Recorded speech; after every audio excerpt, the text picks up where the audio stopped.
Instagram ಪ್ರೇಮ ವಿವಾಹದಲ್ಲಿ ವರನ ಗುರುತಿನ ಬಗ್ಗೆ ವಧು ಅನುಮಾನ. ಎರಡು ಕುಟುಂಬಗಳ ನಡುವೆ ಭೀಕರ ಘರ್ಷಣೆ.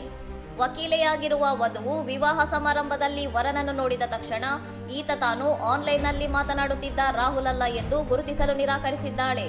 ವರ ದೇವೇಂದ್ರ ಸಿಂಗ್ ಪರಿಮಾರ್ ತಾನು ಇನ್ಸ್ಟಾಗ್ರಾಂ ಮೂಲಕ ಮಹಿಳೆಯ ಸಂಪರ್ಕಕ್ಕೆ ಬಂದು ನಂತರ ಫೋನ್ನಲ್ಲಿ ಪ್ರೀತಿ ಬೆಳೆಸಿ ಮದುವೆಯಾಗಲು ನಿರ್ಧರಿಸಿದ್ದಾಗಿ ಪೊಲೀಸರಿಗೆ ತಿಳಿಸಿದ್ದಾನೆ.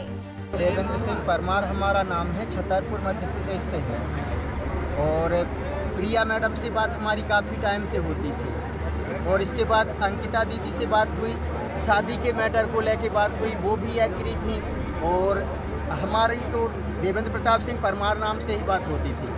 बाकी अब इन लोगों का कोई राहुल मिश्रा से मैटर है वो हमें जान।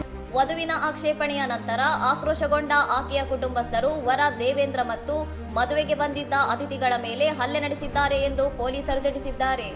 ಈ ದಾಳಿಯಲ್ಲಿ ವರನಿಗೆ ಗಾಯಗಳಾಗಿದ್ದು ಚಿಕಿತ್ಸೆಗಾಗಿ ಆಸ್ಪತ್ರೆಗೆ ದಾಖಲಿಸಲಾಗಿದೆ ಎಂದು ಸರ್ಕಲ್ ಆಫೀಸರ್ ಅಲೋಕ್ ರಾಜ್ ನಾರಾಯಣ್ ಮಾಹಿತಿ ನೀಡಿದ್ದಾರೆ.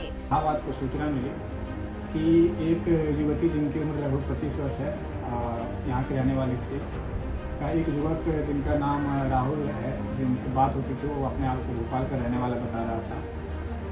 ಘಟನೆಗೆ ಸಂಬಂಧಿಸಿದಂತೆ ಪೊಲೀಸರು ಈಗಾಗಲೇ 9 ಜನರನ್ನು ವಿಚಾರಣೆಗಾಗಿ ವಶಕ್ಕೆ ಪಡೆದಿದ್ದು ಪ್ರಕರಣದ ಕುರಿತು ಹೆಚ್ಚಿನ ತನಿಖೆ ಮುಂದುವರೆಸಿದ್ದಾರೆ. ಇನ್ನಷ್ಟು ಸುದ್ದಿಗಳಿಗಾಗಿ ನೋಡ್ತಾ ಇರಿ ಸೌರಂ ಟಿವಿ.